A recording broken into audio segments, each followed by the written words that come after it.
അല്ല, ഞാൻ എൻ്റെ നിലപാട് 2017 തന്നെ പറഞ്ഞത് പത്രത്തിൽ നിങ്ങൾ നോക്കിയാൽ മതി. ടൈംസ് ഓഫ് ഇന്ത്യയിലുണ്ട്. ഞാൻ വീണ്ടും ഫേസ്ബുക്ക് പോസ്റ്റ് ചെയ്തിട്ടുണ്ട്. നിരാശയിൽ ഇത് കോടതി വിധിയാണല്ലോ. കോടതി വിധിയിൽ പലപ്പോഴും പല വിധികളിലും നമുക്ക് നിരാശയുണ്ടാവും, നമുക്ക് സന്തോഷമുണ്ടാവും. കാരണം ഇതൊരു എന്താ പറയുക, ഇപ്പോഴും വിധിയുടെ പൂർണ്ണ എന്താ പറയുക വിധിപ്പകർപ്പ് അല്ലേ, അത് പുറത്ത് വന്നിട്ടില്ല. അത് 12-ാം തീയതി വരുള്ളൂ. അത് വരുന്നത് വരെ നമ്മൾ ഈ കോടതി വിധി അംഗീകരിച്ചേ പറ്റൂ. എൻ്റേതായ മനസ്സിലെ സങ്കല്പത്തിലുള്ള കോടതി ഇതൊന്നുമല്ല, അതുപോട്ടെ. പക്ഷെ ഇപ്പോൾ നിലവിലുള്ള ഭൗതിക സാഹചര്യത്തിൽ ഒരു ഇന്ത്യൻ പൗരന്നുള്ള നിലയ്ക്ക് ഇങ്ങനൊരു കോടതി വിധി വന്നു. അപ്പോൾ വിധിയെ നമ്മൾ അംഗീകരിക്കുന്നു. ഇനിയിപ്പോൾ അപ്പീൽ പോകാനവർക്ക് സമയമുണ്ട്. പിന്നെ ഇനിയും കോടതികളുണ്ട്, ഹൈക്കോടതിയുണ്ട്, ഡിവിഷൻ ബെഞ്ചുണ്ട്, സുപ്രീം കോടതിയുണ്ട്. ഈ അപ്പീൽ പോകാനുള്ള തീരുമാനം വിമർശിക്കപ്പെടേണ്ടതുണ്ടോ? അല്ല, അതവർക്ക് അവകാശപ്പെട്ടതല്ലേ, അർഹതപ്പെട്ടതല്ലേ. ആർക്കും അങ്ങനെ ഒരു വിധിക്കെതിരെ അപ്പീൽ പോകാമല്ലോ. സർക്കാരിൻ്റെ അപ്പീൽ പോയതിൻ്റെ ചില വിമർശനമൊക്കെ വരുന്നുണ്ട്. സർക്കാർ അപ്പീൽ പോകേണ്ടതാണോ? പോയതിനെതിരെ എനിക്കങ്ങനെ വിമർശനമൊന്നുമില്ല. അല്ല, ഗൂഢാലോചനയുണ്ടെന്ന് ദിലീപ് പറയുന്നു. അത് പോലീസ് ക്രിമിനൽ സംഘമായി പ്രവർത്തിച്ചു എന്നതടക്കമുള്ള ആരോപണങ്ങൾ ഉയരുന്നു. എന്താണ് ശരിക്കും അതിനെക്കുറിച്ച് തോന്നുന്നത്?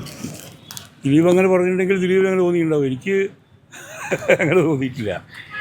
ശരിക്കും അങ്ങനെയാണെങ്കിൽ എനിക്ക് തോന്നുന്നു ദിലീപ് അയാളെ 85 ദിവസം ജയിലിലിട്ടതിനെതിരെ അല്ലെങ്കിൽ ആ ഒരു നടപടിക്കെതിരെ കേസിന് പോകേണ്ടതാണ്.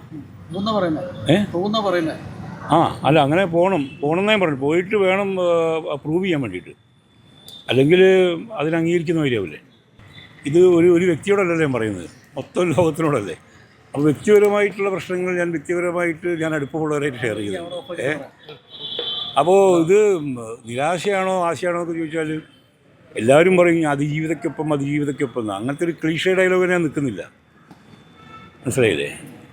അങ്ങനെ പറയുന്നവർ തന്നെ ഉള്ള ആൾക്കാരുടെ നിലപാട് നിങ്ങൾക്കൊക്കെ അറിയില്ല. അതുകൊണ്ട് അതിലേക്ക് ഞാൻ കടക്കുന്നില്ല. അമ്മ എന്ന് പറയുന്ന സംഘടന ഒരു ചാരിറ്റബിൾ ഓർഗനൈസേഷനാണ്. അതിൽ അംഗങ്ങളുടെ വെൽഫെയറിന് വേണ്ടിയിട്ടുള്ളതാണ്. മറ്റതൊക്കെ പവറിന് വേണ്ടിയിട്ടുള്ളതാണ്. ഞങ്ങൾക്ക് എന്ത് പവറാണുള്ളത്? അമ്മയിലത്തെ ഏതെങ്കിലും ഒരു നടനെ പുറത്താക്കിയ ബാക്കി അംഗങ്ങൾ പണി കൊടുക്കുമോ? അസംഭാവ്യമാണ്. നമുക്ക് അങ്ങനെ ഒരു ബാർഗൈനിങ് പവറുള്ള ഒരു സംഘടനയല്ല അമ്മ. പക്ഷേ താരപ്പൊലിമ ഉള്ളതുകൊണ്ട് നിങ്ങൾ എല്ലാ മീഡിയയുടെയും ശ്രദ്ധ അതിലേക്കും.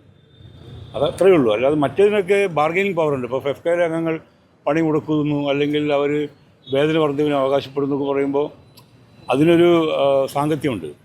അതൊരു പ്രൊഡ്യൂസർ അസോസിയേഷൻ, പണമുള്ളവരുടെ സംഘടനയാണ്. അവർ പടം എടുക്കേണ്ടതെന്ന് വെച്ചാൽ പടമില്ല. നടന്മാർക്ക് അങ്ങനെ ഒരു എന്താ പറയുക ബാർഗൈനിങ് പവറുള്ള ഒരു ഓർഗനൈസേഷൻ അല്ല അത്. ഏറ്റവും പുതിയ വാർത്തകളും വിശേഷങ്ങളും വിരൽ തുമ്പിലറിയാൻ സീ മലയാളം ന്യൂസ് എല്ലാ ഡിജിറ്റൽ പ്ലാറ്റ്ഫോമുകളിലും ലഭ്യം.